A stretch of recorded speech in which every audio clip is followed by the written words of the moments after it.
الحمد لله رب العالمين، والصلاة والسلام على سيد الأنبياء والمرسلين وعلى آله وصحبه أجمعين. أما بعد، فإن أصدق الحديث كتاب الله، وأحسن الهدي هدي محمد صلى الله عليه وسلم، وخير الأمور عوازمها، وشر الأمور محدثاتها، وكل محدثة بدعة، وكل بدعة ضلالة، وكل ضلالة في النار. وبالسند المتصل منا إلى الإمام الهمام الحافظ محمد بن عبد الله الخطيب التبريزي رحمه الله تعالى رحمة واسعة أنه قال: عن بهز بن حكيم عن أبيه عن جده رضي الله تعالى عنه أنه سمع رسول الله صلى الله عليه وسلم يقول في قوله تعالى: كنتم خير أمة أخرجت للناس، قال: أنتم تتمون 70 أمة، أنتم خيرها وأفضلها على الله تعالى. رواه الترمذي وابن ماجه والدارمي، وقال الترمذي: هذا حديث حسن.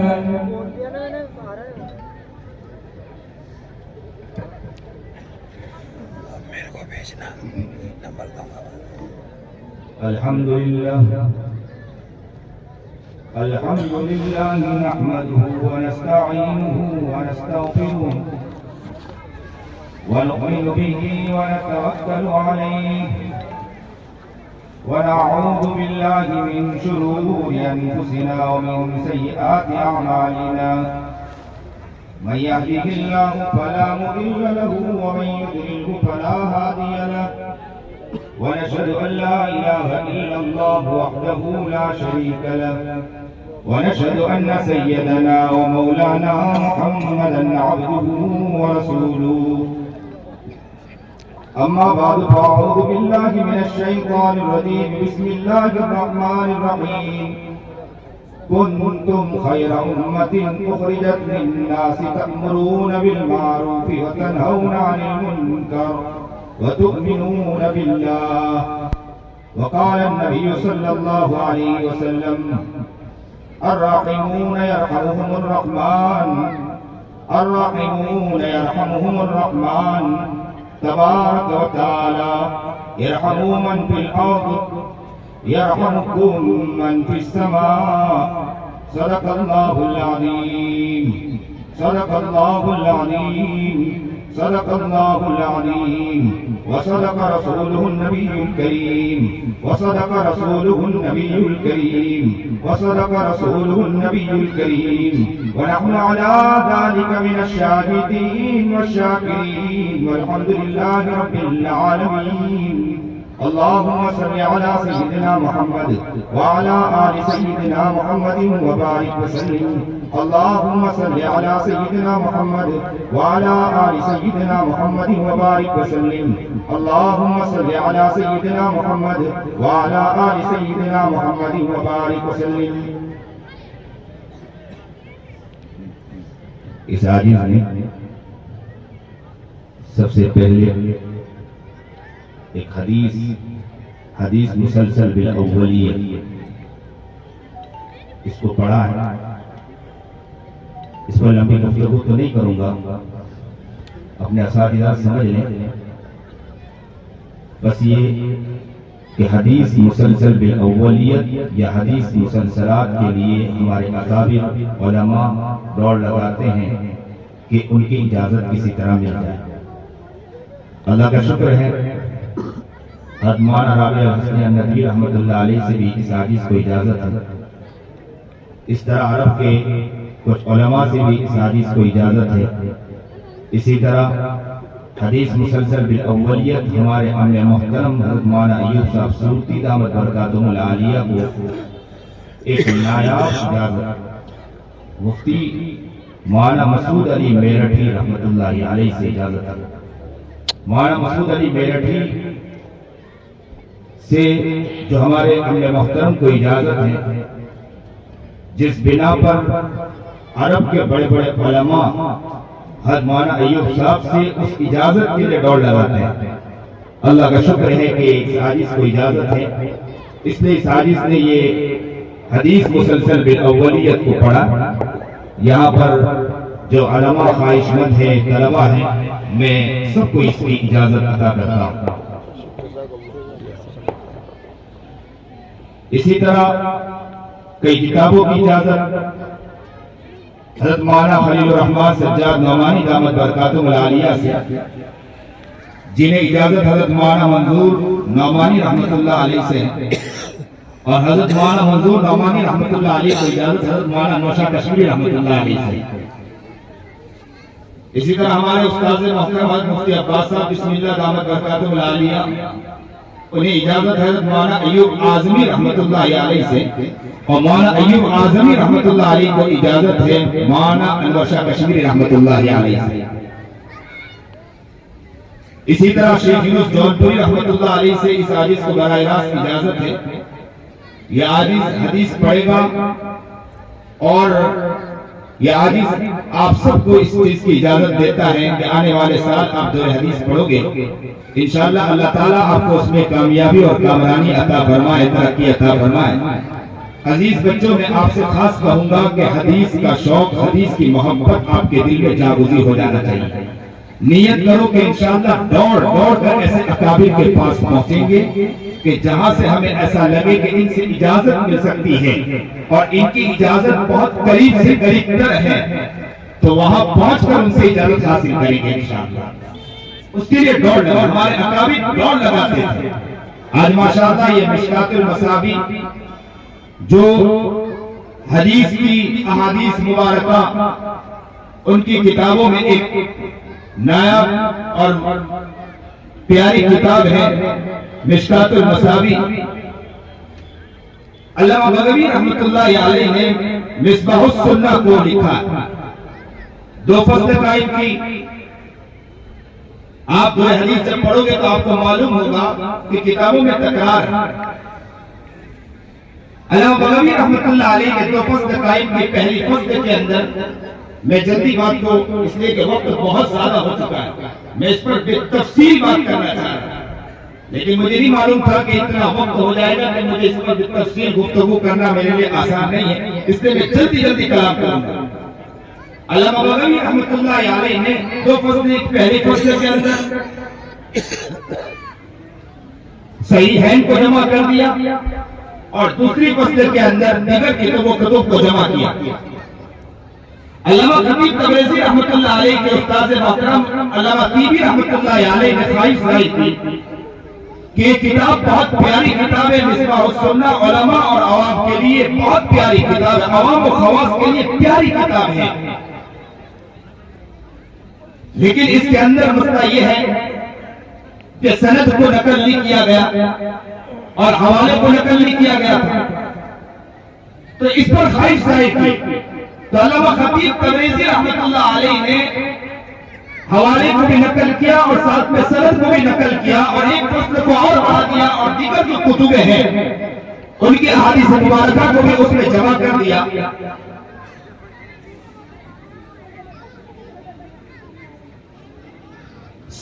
5945 حدیث کو اس میں جمع کیا۔ آج ہمارے سامنے ایک کتاب ہے، اللہ کا شکر ادا کرے کہ اللہ تعالیٰ نے ہمیں حدیث کے پڑھنے اور اس کے سننے کا ہمیں یہ موقع فراہم کیا، یہ اللہ کا بہت بڑا احسان ہے۔ امام ابو داؤد رحمت اللہ علیہ نے ابو داؤد میں ایک بات لکھی ہے، سعد بن عبداللہ دستری رحمت اللہ علیہ بہت بڑے اللہ والے گزرے ہیں، علم کے اندر مقام اور ساتھ ساتھ تصوف کے اندر ان کا بہت بڑا مقام ہے۔ کئی لوگ ان سے منسلک، ہزاروں لوگ ان سے بیعت ہو چکے تھے، ان کا ایک مقام تھا۔ ایک مرتبہ سعد بن عبداللہ دستری رحمت اللہ علیہ امام ابو داؤد رحمت اللہ علیہ کے گھر پہنچے اور گھر پہنچنے کے بعد کنڈی کھٹکھٹائی، حضرت والا امام ابو داؤد رحمۃ اللہ علیہ نے دروازہ کھولا اور دروازہ کھولنے کے بعد پوچھا، دیکھا کہ حضرت والا تشریف فرمایا تو کہا کہ حضرت زحمت فرمائی یہاں تک کیوں آئے ہو؟ اگر آپ مجھے کہہ دیتے میں خود آپ کے گھر پہنچ جاتا۔ سعد الدین صاحب بن عبداللہ دستگیر رحمۃ اللہ علیہ نے فرمایا کہ حضرت امام صاحب اصل کام میرا ہے، ضرورت میری اس لیے میں خود پہنچ گیا۔ تو کہا کہ آپ کہتے تھے میں خود پہنچ جاتا، کہا نہیں کام میرا ہے، میں اپنے کام کو لے کر آیا، مجھے ضرورت نہیں، میں خود پہنچ گیا۔ تو امام ابو داؤد رحمۃ اللہ علیہ نے کہا کہ حضرت فرمائیے آئیے بیٹھیے تشریف فرما۔ حضرت نے کہا کہ میں جو کام لے کر آیا ہوں اگر آپ اس کو پورا کرو گے تو میں بیٹھنے کے لیے تیار ہوں۔ حضرت نے کہا کہ اچھی بات ہے، امام ابو داؤد رحمۃ اللہ علیہ نے کہا اچھی بات ہے حضرت فرمائیے۔ تو کہا نہیں اس طرح نہیں ہوگا، آپ کو وعدہ کرنا پڑے گا۔ تو انہوں نے کہا کہ انشاءاللہ میں پورا کروں گا۔ کہا نہیں میں اس طرح نہیں بیٹھوں گا، آپ وعدہ کیجئے کہ میں وہ چیز کو پورا کروں گا تو میں آ کر بیٹھوں گا۔ تو کہا کہ حضرت میں وعدہ کرتا ہوں انشاءاللہ پورا کروں گا۔ تو امام ابو داؤد رحمۃ اللہ علیہ کے قریب سعد بن عبداللہ دستگیر رحمۃ اللہ علیہ بیٹھ گئے، اور بیٹھنے کے بعد عجیب بات کہی، عزیز طلبہ دل کے کانوں سنیے، اور جتنے احباب بیٹھے میں ان سے بھی کہوں گا۔ بڑے درد دل کے ساتھ حضرت نے کہا میں اس لیے یہاں دوڑ کر آیا ہوں کہ جس زبان سے آپ حدیث مبارکہ پڑھاتے ہو میں اس زبان کو چومنے کے لیے آیا ہوں۔ اپنی زبان نکالے میں اس زبان کو چومنا چاہتا ہوں۔ اللہ اکبر کبیرہ، اللہ اکبر کبیرہ۔ عزیز طلبہ اللہ کا شکر ادا کریں کہ اللہ تعالیٰ نے ہمیں حدیث کے سبق میں بیٹھنے کی توفیق عطا فرمائی، اور آنے والے سال دورہ حدیث میں یہ موقع دورہ کہتے ہی اسی کو ہے کہ بار بار حدیث اس کے اندر آئے گی، آپ کو اس کا موقع میسر ہونے والا ہے آنے والے سال۔ اللہ کا شکر ادا کریں۔ اس لیے میں چند بات کہوں گا کہ نیت کریں کہ انشاءاللہ حدیث کے سبق میں باوضو بیٹھوں گا، انشاءاللہ اس کا خیال رکھیں کہ باوضو بیٹھوں گا اور ساتھ ساتھ باادب بیٹھوں گا۔ اور تیسرے نمبر پر یہ بھی نیت کریں کہ حدیث کے سبق میں ناغہ نہیں کروں گا، ایک گھنٹی بلکہ ایک حدیث بھی ہماری چھوٹے گی نہیں، ایک حدیث بھی چھوٹے گی نہیں، میں ناغہ نہیں کروں گا۔ اور ساتھ میں یہ بھی نیت کریں کہ حدیث میں ناغہ تو نہیں ہوگا، ساتھ ساتھ میں جو نمازیں پڑھوں گا وہ نماز میں انشاءاللہ سنت کے مطابق نماز پڑھوں گا انشاءاللہ۔ یہ نیت کریں کہ انشاءاللہ سنت کے مطابق نماز پڑھوں گا۔ اللہ کا شکر ہے کہ اللہ تعالیٰ رب العزت نے ہمیں یہ موقع عنایت عطا فرمایا ہے، یہ اللہ کا بہت بڑا احسان ہے۔ آخری حدیث ہے وَأَنْ بَهْزِ بْنِ حَكِيمٍ عَنْ أَبِيهِ عَنْ جَدِّهِ أنه سمع رسول الله صلى الله عليه وسلم يقول في قوله تعالى كنتم خير أمة أخرجت للناس قال أنتم تتمون 70 أمة أنتم خيرها وأكرمها على الله تعالى۔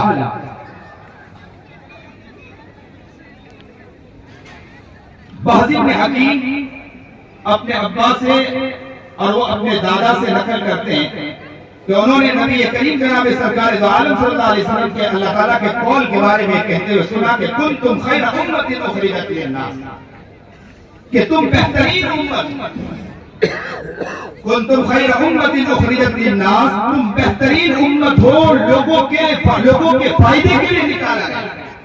یہاں پر کیا کہا گیا کہ تم بہترین امت ہو، لیکن تمہیں نکالا کس کے لیے گیا؟ لوگوں کے فائدے کے لیے نکالا گیا، اپنے لیے نہیں، لوگوں کے فائدے کے لیے تمہیں نکالا گیا، اور بتایا گیا کہ کنتم خیر امت، کہ تم بہترین امت۔ اس بات کو شروع کیا تو بات کی شروعات خود صاحب مشکات نے باب ثواب ہذہ الامہ سے کیا کہ اس امت کے ثواب کے باب میں، امت محمدیہ کے ثواب کے باب میں اس باب کو نقل کیا ہے۔ اور جو حدیث پہلی فصل نقل کی ہے، آپ پہلی فصل دیکھیں، الفصل الاول نکالیں۔ عمر بن خطاب رضی اللہ تعالی عنہ نے روایت کیا، نبی کریم جناب سرکار دو عالم صلی اللہ علیہ وسلم نے کیا فرمایا؟ نبی کریم جناب سرکار دو عالم صلی اللہ علیہ وسلم نے فرمایا کہ پچھلی امتوں میں تمہاری جو عمر ہے، تمہاری جو مدت ہے بہت کم ہے. کتنی مدت ہے اس کے بارے میں یہ بتایا کہ تمہاری مدت جو ہے وہ تمہاری مدت عصر سے لے کر غروب شمس تک ہے. زیادہ مدت آپ کی نہیں ہے، مدت بہت تھوڑی ہے. نبی کریم جناب سرکار دو عالم صلی اللہ علیہ وسلم نے اس کو مثال کے ذریعے سمجھا. نبی کریم جناب سرکار دو عالم صلی اللہ علیہ وسلم نے فرمایا کہ ایک شخص ہے، اس شخص نے مزدوری کے لیے لوگوں سے کہا کہ چلو مزدور آ جاؤ، اور کیا کریں کہ صبح سے لے کر فجر سے لے کر ظہر تک جو کام کرے گا، نصف نہار تک جو کام کرے گا. حدیث میں نصف نہار نقل کیا گیا کہ ظہر تک جو کام کرے گا اس کو ایک قرات دیا جائے گا. یہود کھڑے ہو گئے، کہا کہ ہم تیار ہیں. قرات کس کو کہتے ہیں؟ نبی کریم جناب سرکار دو عالم صلی اللہ علیہ وسلم کی ایک اور حدیث ہے کہ نبی کریم جناب سرکار دو عالم صلی اللہ علیہ وسلم نے فرمایا کہ میت میں جو انسان میت کے جنازے میں شریک ہوتا ہے اور جنازے کی نماز پڑھ کے وہاں سے نکلتا ہے، اللہ اسے ایک قرات عطا فرماتا ہے. اور جو تدفین کے وقت تک کے شریک ہوتا ہے، اللہ تعالیٰ اسے 2 قرات کا ثواب عطا فرماتا ہے. صحابہ کرام رضی اللہ تعالیٰ اجمعین نے پوچھا کہ ایک قرات اللہ کے رسول جناب سرکار دو عالم صلی اللہ علیہ وسلم کسے کہتے ہیں؟ نبی کریم جناب سرکار دو عالم صلی اللہ علیہ وسلم نے فرمایا احد پہاڑ کے برابر ایک قرات. اللہ اکبر کبیر. احد پہاڑ مدینہ منورہ میں جو لوگ جاتے ہیں، نبی کریم جناب سرکار دو عالم صلی اللہ علیہ وسلم کے اس دیار کی طرف جاتے ہیں تو پتہ چلے گا کہ وہاں پر پہاڑ کتنا لمبا ہے، میلوں میں پھیلا ہوا ہے. اس کے برابر ثواب کہا تو کہا کہ جو مزدوری کرے گا صبح فجر کی نماز سے لے کر فجر سے لے کر نصف نہار تک دوپہر تک ظہر تک کے کرے گا اس کو ایک قرات. یہود کھڑے ہو گئے. پھر فرمایا، پھر اس شخص نے کہا کہ اگر کوئی نصف نہار سے ظہر سے لے کر عصر تک کے اگر کوئی مزدوری کرے گا اسے ایک قرات ملے گا. تو عیسائی کھڑے ہو گئے. پھر اس شخص نے کہا کہ جو عصر سے لے کر غروب شمس تک کے مزدوری کرے گا اسے 2 قرات ملے گی. اور وہ کون ہے؟ وہ ہم اور تم امت محمدیہ ہے کہ 2 قرات. یہود و نصارہ کو اشکال ہو گیا کہ اللہ ہم تو لمبا وقت کام کر رہے ہیں، ظہر سے لے کر عصر تک اور فجر سے لے کر ظہر تک لمبا وقت، لیکن ہمیں ایک قرات اور ان امت محمدیہ کو 2 قرات. اللہ رب العزت کیا فرماتے ہیں؟ اللہ رب العزت فرماتے ہیں قال اللہ تعالی فهل ظلمتكم من حقكم شيئا. میں نے تم پر ظلم نہیں کیا، میں نے تم پر ظلم نہیں کیا ہے. تمہارا جتنا حق تھا میں نے تمہیں تمہارا حق عطا کر دیا ہے، میں نے تم پر ظلم نہیں کیا ہے. پھر اللہ نے فرمایا کہ میں نے تم پر ظلم کیا. انہوں نے کہا قالوا لا، آپ نے ظلم نہیں کیا. اللہ فرماتا ہے فَإِنَّهُ فَضْلِي، یہ تو میرا فضل ہے، أُعْطِيهِ مَنْ شِئْتُ، میں جسے چاہوں اسے عطا کروں. یا اللہ کا فضل ہے امت محمدیہ پر کہ امت محمدیہ کو اللہ رب العزت نے 2 قرات یعنی کہا کہ اب دیکھو آپ نے سورہ قدر پڑھی ہوگی، اس کے شان نزول کو پڑھا ہوگا. شان نزول کے اندر ہے کہ صحابی کے بارے ایک شخص کے بارے میں آتا ہے کہ پورے 1000 مہینے تک جہاد کیا اور صحابہ کرام رضوان اللہ تعالی اجمعین حسرت سے دیکھنے لگے کہ انہوں نے 1000 مہینے تک کے جہاد کیا اور ان کو 1 مہینے کی جہاد کی وجہ سے بہت کچھ ثواب ملا ہوگا. ہم کو تو ہماری عمر کم ہے، 60-70 کے درمیان ہے اوسط درجے میں، تو ہم کہاں اتنی عبادت کر سکتے ہیں؟ جب اتنی عبادت نہیں کر سکتے ہیں تو ہمیں اتنا ثواب تو نہیں ملے گا. اللہ رب العزت کا آیت اتاری انا انزلناہ فی لیلۃ القدر وما ادراک ما لیلۃ القدر لیلۃ القدر خیر من الف شہر. کیا فرمایا؟ کہا کہ آپ ڈرنے کی ضرورت نہیں ہے. آپ کس کی امت ہو؟ محمد کی امت ہو، اور محمد سے مجھے محبت ہے. تو محمد کی امت ہونے کی وجہ سے تم ایک رات ایسی رات ہے میں تمہیں عطا کرتا ہوں، اگر تم اس کی علم کے اس کے اندر عبادت کرو گے 1000 مہینوں سے بڑا کر تم کو دے دوں گا. اللہ اکبر کبیرہ، سبحان اللہ سبحان اللہ. یہ امت محمدیہ من جاء بالحسنۃ فلہ عشر امثالها، کہ تھوڑی عبادت میں ایک نیکی کی 10 گنا بڑھا کر اللہ رب العزت نے عطا فرما دیا. یہ امت محمدیہ پر اللہ رب العزت کا بہت بڑا احسان ہے. اسی لیے قرآن کریم میں کنتم خیر امۃ اخرجت للناس، تم بہترین امت ہو، لوگوں کی رفع رسانی کے لیے نکالے گئے ہو. بہترین امت کہا امت محمدیہ، بہترین امت. کیسی بہترین؟ اور نبی کریم جناب سرکار عالم صلی اللہ علیہ وسلم، سنیے اور دل کے کانوں سنیے کہ نبی کریم جناب سرکار عالم صلی اللہ علیہ وسلم سے جس کی نسبت جڑ جائے وہ ساری چیز افضل و اعلیٰ ہو جایا کرتی ہے.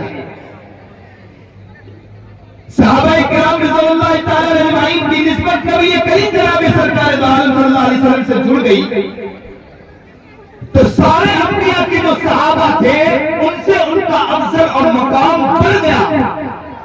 اور ازواج مطہرہ نبی کریم جناب سرکار عالم صلی اللہ علیہ وسلم سے ان کی نسبت جڑ گئی. سارے انبیاء کے ازواج مطہرہ سے ان کا مقام و مرتبہ بڑھ گیا. مکہ اور مدینہ نبی کریم جناب سرکار عالم صلی اللہ علیہ وسلم سے جڑ چکی. سارے علاقے انبیاء جس علاقے میں رہتے تھے، جس میں پیدا ہوئے، اس سے اس کا مقام و مرتبہ بڑھ گیا. اور ہم امت ہے تو کس کی امت ہے؟ نبی کریم جناب سرکار عالم صلی اللہ علیہ وسلم. ہماری نسبت محمد سے جڑ گئی ہے، محمد کے ساتھ جڑنے کی وجہ سے ہماری نسبت بھی بڑھ گئی. سبحان اللہ. تو خیر امت اخرجت للناس، تم خیر امہ، سمجھ میں آ جائے گا کہ بہتر امت کیوں کہا؟ بہتر امت اس لیے کہا کہ مجھے محمد سے محبت، تم محمد کے امتی ہو، اس لیے میں تم سے بھی محبت کرتا ہوں اور تمہیں بہترین امت کہہ رہا ہوں. اللہ اکبر کبیرہ. انہ سمع رسول 70 امۃ انتم خیرها قال انتم تتمون 70 امہ. نبی کریم جناب سرکار عالم صلی اللہ علیہ وسلم نے اس کے ذمہ میں فرمایا تم 70 کی امت کو پورا کرو گے. یہاں کیا کہا گیا؟ کیا ہم نے یہ بھی سنا کہ 1,24,000 کم و بیش انبیاء پیدا ہوئے ہیں؟ 1,24,000 انبیاء کم و بیش پیدا ہوئے ہیں. تو پھر 70 امہ کیوں کہا گیا؟ تو یہاں پر یہ بات بتائی گئی ہے کہ سارے انبیاء، آپ نے سنا ہوگا کہ بہت سے نبی وہ تھے کہ جن پر کسی ایک نے ایمان لایا، جن پر بعض پر ایسے نبی گزرے کہ جن پر کسی نے ایمان نہیں قبول کی. انہوں نے بہت محنت کی لیکن ایمان کسی نے قبول نہیں کیا. اور بعض وہ تھے کہ جن پر 2، کسی پر 3، کسی پر 4. یہاں سے ایک بات معلوم ہوتی ہے کہ نبی محنت کرے، انبیاء محنت کرے. نبی کی محنت کی وجہ سے محنت کرتے کرتے ان پر کسی پر ایک نے ایمان قبول کیا، کسی نے 2 نے قبول کیا، اور بعض نبی پر تو کسی نے قبول ہی نہیں کیا. تو یہ بات معلوم ہوتی ہے. اکثر لوگ پوچھتے ہیں کہ ہم محنت بہت کرتے ہیں لیکن کوئی مانتا نہیں، سنتا نہیں. تو یہاں سے یہ بات معلوم ہوتی ہے کہ ہمارا کام ہے کرنا. ہدایت دینے والی ذات ہے تو کس کی ذات ہے؟ رب کی ذات ہے. ایک شخص میرے پاس آیا اور آ کر کہنے لگا کہ حضرت اتنی محنتیں چل رہی، کوششیں چل رہی، چیزیں ہو رہی ہے، اب تو سب کو ہدایت مل جانی چاہیے، سب سنت و شریعت پر آ جانا چاہیے۔ میں نے ایک بات کہی کہ چلو مان لیتے ہیں کہ اگر ہم نے اتنی محنتیں کی تو سب سنت و شریعت پر آ گئے، سب کو ہدایت مل گئی، سب عالم بن گئے، سب ہو گیا، تو پھر مدرسوں کی ضرورت کیا ہے؟ مدرسے بند کر دو۔ دعوت دینے کی ضرورت کیا ہے؟ دعوت توحید کو بند کر دو، سب خانقاہوں کو بند کر دو، اس لیے کہ سب اعلیٰ عرفہ ہو چکے ہیں۔ اور قرآن کریم کیا کہتا ہے؟ وَفَوْقَ كُلِّ ذِي عِلْمٍ عَلِيمٍ، ہر علم والے کے اوپر ایک علم والا ہے۔ تو یہاں سے پتہ چلتا ہے کہ ہر کے اوپر ایک ہے، کہ ایک اوپر والا دوسروں کو نصیحت کرتا ہے۔ چھوٹا جب تک جھک کر رہے گا کام کرے گا، بڑوں کے قدموں میں گر کر رہے گا تو یاد رکھنا وہ کامیاب ہوگا، اگر وہ قدموں سے ہٹ گیا تو ناکام ہو کر وہ برباد ہو جاتا ہے۔ 70 کی عمر کو پورا کریں۔ کیا کہا گیا؟ کہا کہ بڑے جو انبیاء جو گزرے ہیں ان کی جو بڑی بڑی امتیں تھیں ان کے اوپر کہا گیا کہ وہ 69 تھی، اور 70ویں جو امت تھی وہ کون ہے؟ وہ امت محمدیہ جناب سرکار دو عالم صلی اللہ علیہ وسلم، محمد عربی جناب سرکار دو عالم صلی اللہ علیہ وسلم کی امت ہے جو 70 کو پورا کر رہی ہے۔